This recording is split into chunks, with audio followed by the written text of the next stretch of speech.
God had already said he was going to bless him, and he then tries to shortcut God to get in the way to help it out, and God still continues to love him and use him.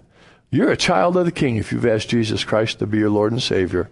You cannot get away from that. You might walk away from him, but he won't walk away from you. Because he says you're in his hand,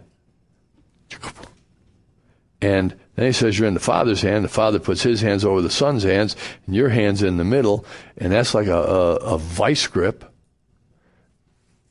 and you don't get out of that. So let me ask you,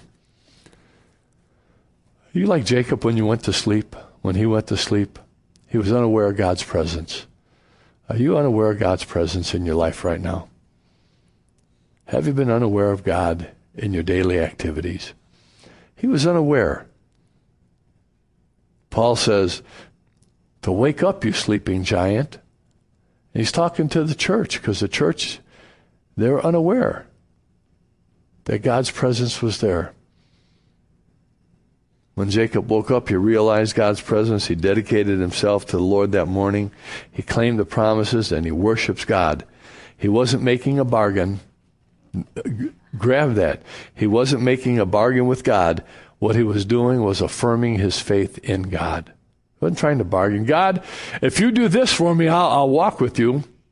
He wasn't doing any of that. God, if you heal me, I'll do this. I had met a woman that prayed that, and God didn't heal her, and she was quadriplegic.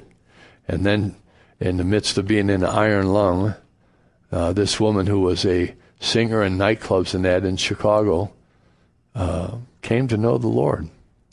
Not in Chicago, in Omaha.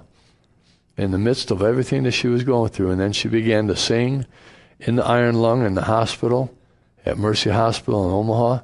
And it began to redevelop her lungs. And she got out of the iron lung. And she gave testimony in churches where kids would wheel her in. And she gave testimony to the wonders of God, who still was with her even when she wasn't walking with him. Will you pour out your life today? See, that's the question. That's the question for each of us, and not just for you. That's the question for me too. Will I pour out my life? Will I be upset when people want time and want to talk, and I have other plans, other things I want to do? People always bothering me. Or will I say, God, I'm your vessel. Use me. Use me in my strengths. Use me in my weaknesses. Use me in my good days and my bad days. Lord, just don't not use me. Wow, don't not use me. So you have a chance to respond to God right now. In a moment, John's going to come up and play. But take these moments as he comes, as he gets ready. Take the moments to talk to the Lord about where you're at. Man, if you've been afraid to pour out your life, talk to him about it. If you think that holding something back is going to help you out, talk to him about that. Listen to what he has to say. And then think of Jacob, and think of Esau. Think of Isaac and Rebekah.